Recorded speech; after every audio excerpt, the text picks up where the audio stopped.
Et c'est la énième journée de tension à Cavaillon où les guérillas des trafiquants de drogue font rage.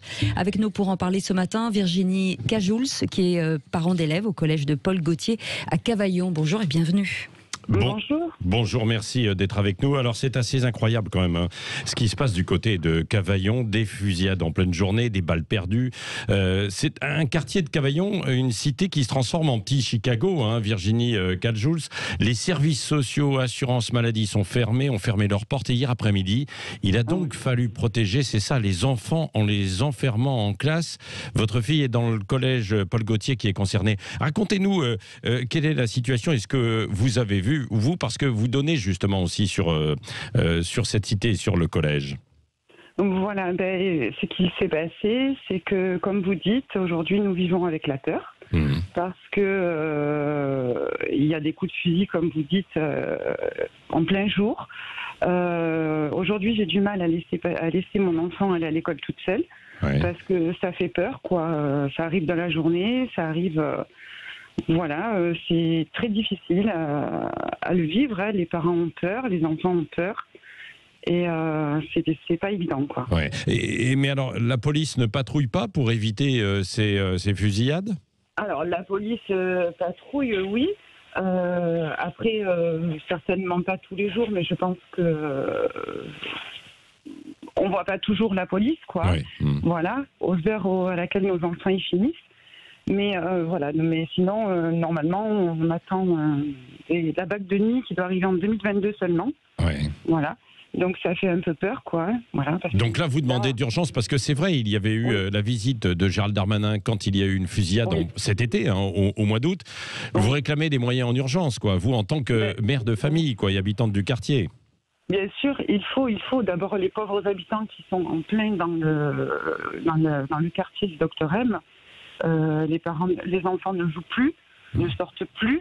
Tout l'été, ils ont été pratiquement à leur maison parce qu'on ne sait jamais, une balle perdue, c'est vite arrivé.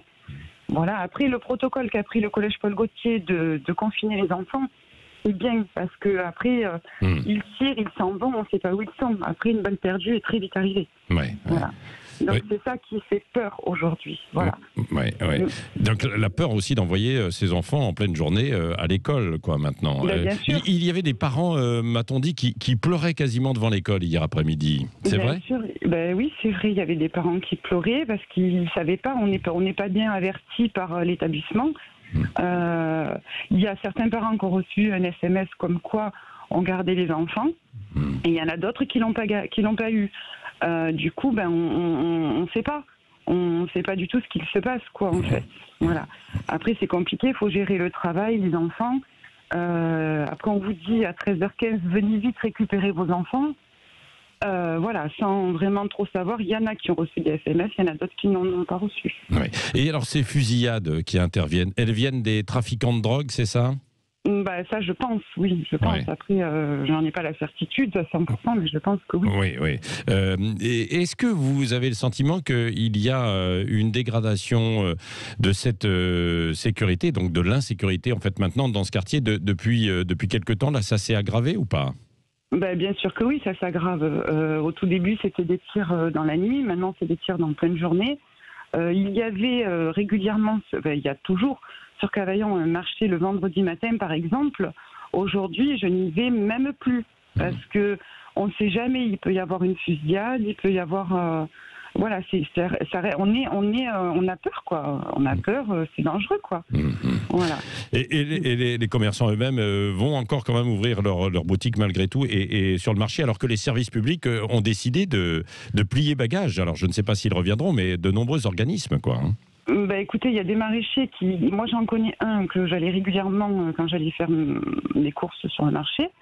Il m'a dit, moi, je ne viendrai plus, c'est inquiétant, quoi. Il ne viendra plus sur le marché. Donc, il y en a qui veulent bien venir, il y en a d'autres qui ne viennent plus, quoi. Est-ce qu'il y a des habitants qui pensent à déménager, à quitter la cité du Dr M? Ah oui. Ça a été un enfer pour eux tout l'été, ça a été un enfer pour les enfants, ça a été un enfer pour les parents. Vraiment, ça fait mal, quoi. Ça fait de la peine pour eux, quoi. Voilà.